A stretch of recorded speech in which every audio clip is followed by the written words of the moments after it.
Приступаем к работе.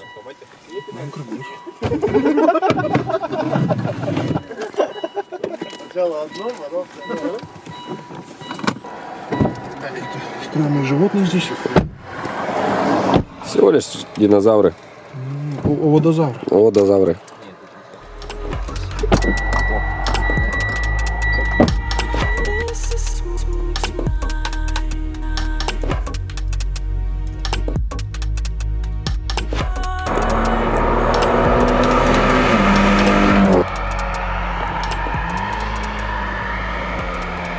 Ну как? Работаем. Есть над чем поработать. Есть, да? Ну так-то он пошел круто вообще на самом деле. Ну, педаль чуть поработали там со смесями. Ну, Антон вышел, что-то у него штаны такие мокрые, по-моему. Нет, еще рано. Так вот сидушку крутим. Ты первый раз ощутил, что такое Evolution в полной силе? Да. И как? Вообще страшно. Очень А страх это что? Не, на самом деле, наверное, больше кайф получаешь, чем боишься. Да. Адреналин нереально. А, От рук в тело, в голову и в ноги. а все это время машина ездила, просто спала. Ну, можно сказать, да. А Петр приезжает и, ну и всех: просыпайтесь, транспорт. Ну.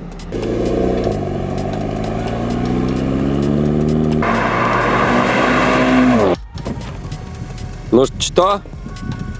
Пока на такой прошивке коробка не хочет работать. Да? Это та, которую ты говоришь, что не очень? Ну, это посерьезнее прошивка коробки, но машина почему-то вот это не хочет. М-м. Короче, ей это не надо, она говорит, мне это не надо. Невкусно. Нет, не все. Сейчас я с тем файлом, которым до этого работал, поработаю. Мы отмониторим, смещаю детонацию и, наверное, все, потому что особо здесь не разгуляешься. Ну, еще как бы раза 2-3 проедем. Ну это же штатный комп получается, да? Да, штатный комбинер здесь хорошо шьется, он очень хороший. Даже не стоит ничего тюнинга ставить. Причем вот Ecotec позволяет заливать файлы RaceROM. Угу. Там дополнительные опции есть, то есть машину можно на map перевести. Угу. То есть, в принципе, это интересная вещь. Но есть один косяк вот тоже в RaceROM. Угу. Ну, этой машине это не важно, но вот для очень сильно гоночных машин это важно, потому что свыше 2 кг буста есть так называемое ограничение по крутящему моменту, который никак нельзя его снять именно вот на Ecotec. То есть такой функции нет. А вот здесь в EcoFlash есть такая функция. Вот, поэтому я вот Ecotec не стал эту машину прошивать, работаю с EcoFlash.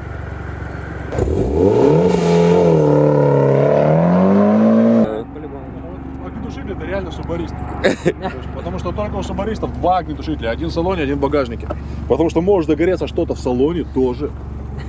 И, короче, обязательно нужно вот такой же по размеру тушить мотор. У меня Рыкса загорелась в том году. Рыкса тоже нормально. Yeah, ring, ring to your dome, bitch. I'm coming with a two-piece. I'm ambidextrous, playing with two coochies. I love it, yes, I love it. I do it like it's nothing. I be bossing. Покажи нам ланч. Ланч нам покажи. Ланч. Давай.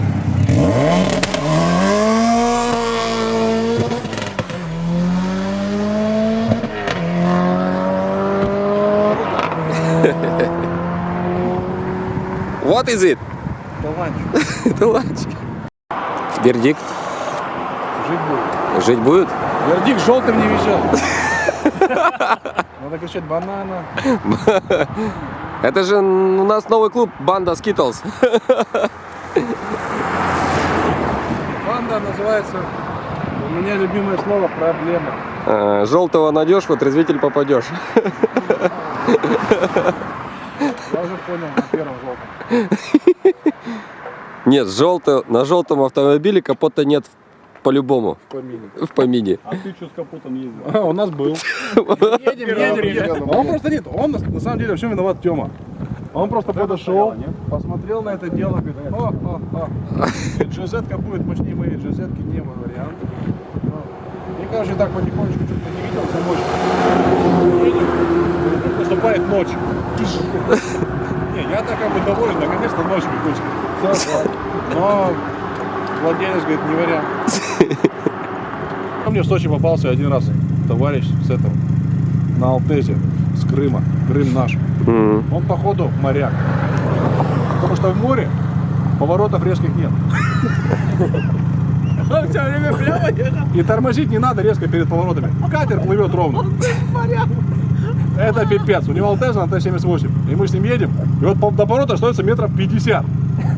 Я ему говорю, тормози. А он не понимает. В смысле, зачем в море тормозить? И мы пролетаем поворот. Я говорю, так нам туда надо. Он, да, ну ладно, что.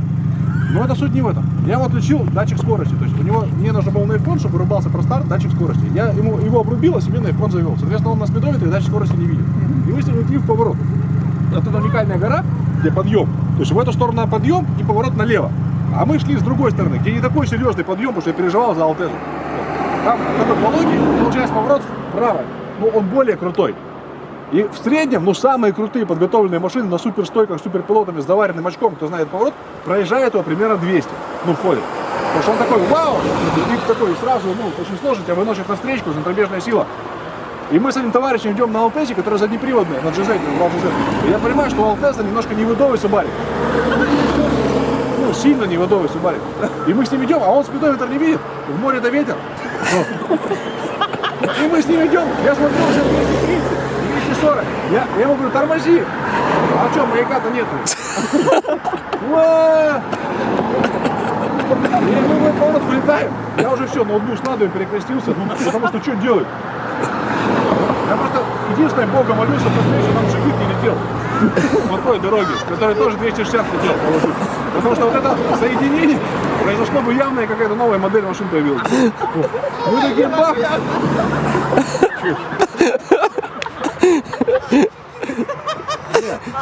И вот мы такие бах! Вылетаем, его начинает выносить на встречку. Ну, любой нормальный человек что будет делать? Осваивать азы дрифта, правильно? Ну, потому что раз тебя уже понесло, ты летишь, там, надо что-то хотя бы рулить. Ну, реально моряк, я тебе говорю. Мы как летим туда в эти мира, так и летим. Но вся проблема в том, что я-то понимаю, что мне повезло, машина леворульная. Потому что он сперва подружится с Леером, а я с ним. Вот. И вот мы летим. Короче, и тут я вижу, происходит сообщение, нам навстречу летит джигит. И он понимает, что мы тоже в поворот вошли не так, как он ожидал. Ну, то есть он летит, и мы как-то по-иному. Вот. И все. И я тут уже думаю, лишь бы моряк просто вправо не взял бы резко, у нас поставит просто боком. Вот как мы, нас кинуло, мы идем туда уже. Если он еще проживет руля, то у нас просто боком, и мы уже непонятно какой частью познакомимся с леерами, с джигитом. Но у него реально там в море все спокойно. Он руль как держал, так и держит. И мы вот так вот до этого леера просто, вау, мимо этого джигита на встречку просто, фу. Ну я реально, ну не скажу, что отложил кучку, но перед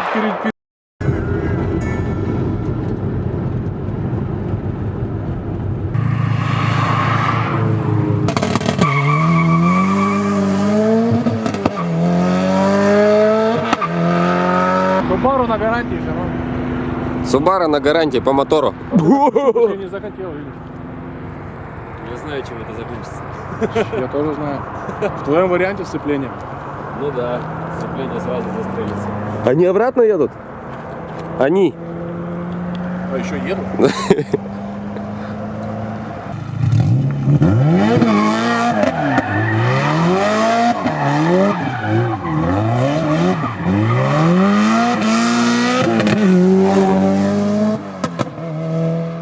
Кто-то зимой поменял?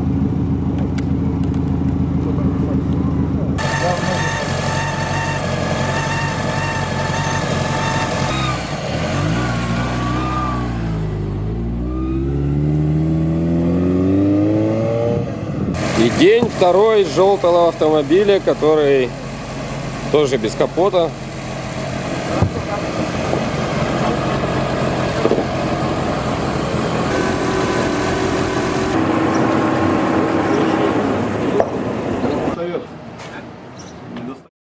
Тут в интернете есть ролик, я не знаю, можете его найти. Про Subaru. Короче, показывает ролик, что-то идет, но минут, наверное, 30. И вот в начале ролика показывают вообще про историю Subaru, как появились те маленькие машинки, потом как они пришли в ралли, как они ездили, показывают низкий центр тяжести, оппозитный мотор, что он легкий, как они всех там выигрывают, как там Солберг, там все субаристы, все. И ты смотришь, у тебя прямо слюни текут, ты думаешь, блин, надо бежать, искать, вот где-то уникальная машина продается.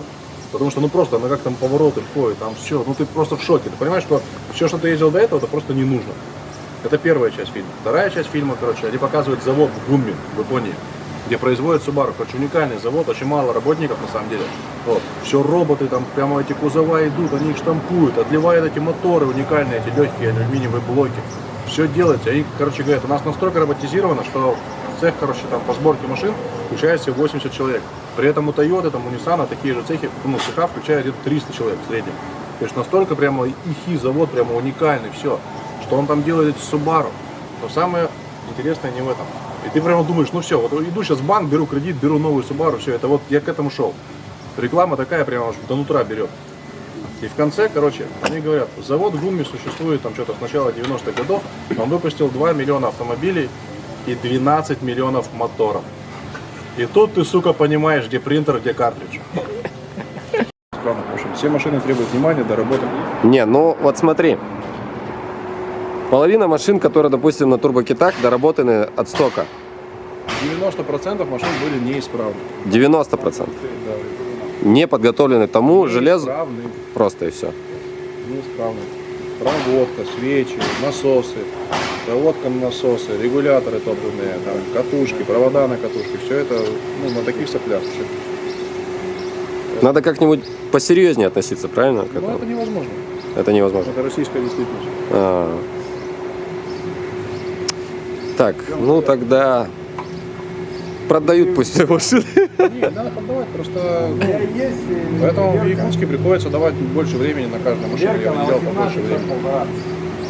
Ну, Если, допустим, в каком-то ином городе, там, в Питере, Москве, на каждую машину хватает 5 часов, ну, плюс-минус, то в Якутске, ну, наверное, часов 10 надо на каждую машину. 10. Того и больше. Ну, то бывает и больше. А еще и по гарантии. Ну, по гарантии это вообще Отдельная. благодарная. I'm